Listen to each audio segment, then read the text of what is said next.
like to shift to another question. It's kind of like the question you answered, the first one you answered. How can I, as a trade unionist, help advocate for complement trans rights at work? So I can take a stab at, I know a lot of you have thought about this. So sometimes it's as simple as when you're out at a job site helping to scout where could be some of the safe spaces for a trans person to use the facilities, right? Because it's not just, you might have a great home-based workplace, but you're out and about in the world using lots of different spaces. Weirdly, porta potties, which some construction people use, are one at a time spaces, if not delightful ones. But at least they're there. Another way is, though it's true that at the blueprint stage, it's often when we're starting to really think about how will a space look. If you're in construction, you're often part of the adaptation from the blueprint into the real building of a space, and there can be a moment there to speak up, because we know blueprints definitely are good, but they can be malleable. This could be a moment to say, hey, we could make this taller, this wider, I have some extra plywood, why don't we design this to what we think is kind of the most progressive design for this space that I'm making, because there's a lot of adaptation in the actual implementation phase after design. So just a few different ways. And then I think, of course, as my colleagues have emphasized, ask the question. You know, ask the question, how can I help? What do you need in an ally? Sometimes we get it wrong. Sometimes I think what I might be doing as an ally is the thing, and actually there's another thing. So asking that question is a great starting point itself. I can add to your the example of allyship. You know, you have to remember that often when you're raising these issues, you're a lone voice. Maybe you have one other person who agrees with you, but often these things get put to a vote, or you're not squeaky enough of a wheel, right? So, you know, in an example, you know, I remember looking at when one of my children was graduating high school, that they still had the dark color for the boys and white for the girls, and it wasn't that you could choose your color; it was assigned based on the gender, right? And so I reached out to the superintendent of schools and I said, you know, a lot of schools are moving to just one color for everybody. Perhaps this could be an inclusive way. And the superintendent's response was, we put it to a vote and the students want this.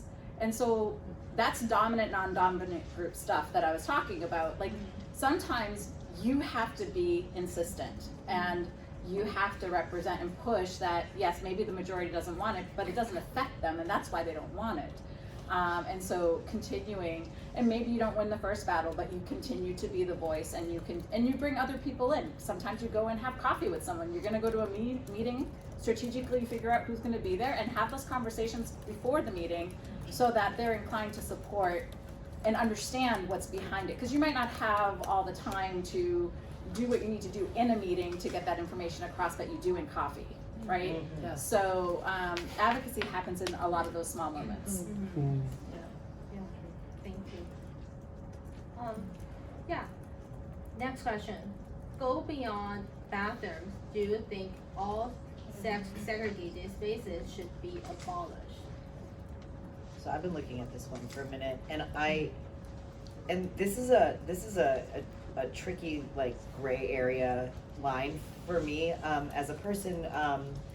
You know, do I think like places like all women's gyms pre-transition, I belonged to an all women's gym, and it was the best thing ever as a person who feels more comfortable being around women. I don't think, take my gender or how my gender identifies, is I feel more comfortable being around cisgender women, trans women, people who identify as women. That's how I feel more comfortable. So for me, it's a tricky area because I'm like, no, I don't think we should get rid of those safe places for women, or even for cisgendered men who feel more comfortable in those areas working out with, like, there's community. I think the question is really about community, right? Like, because as a trans person, when I hear about these questions about allyship, I'm like, find those communities. Those community engagement spaces exist. Trans and LGBTQ people have been making communities for themselves since forever, because we have to create our own safe spaces outside, and people who are coming into new cities, like coming into Boston or coming into New York, I have a friend who just moved from Texas to Massachusetts who is desperately seeking community in Massachusetts, saying, how can I find trans spaces? Do I need to create trans spaces? Like, and we were like, wow, there really isn't a whole lot of places outside of like bars. There's a few, and even that is very limited, but oftentimes when we find a safe space for a queer person, it's involving alcohol. And as a sober person myself, I'm like, that is just like, where is that space, right? Where can we actually have it where it doesn't bring alcohol or substances into the equation? But no, I do believe that it should be about having those communities that are safe and inclusive, because now I look at a place like that and I don't really know where I would go to the gym, because I used to go to this place that made me feel extremely safe, but now I don't know if I would be making them feel unsafe or feel uncomfortable, or would I feel uncomfortable myself being in a space that I know is meant to be safe for women.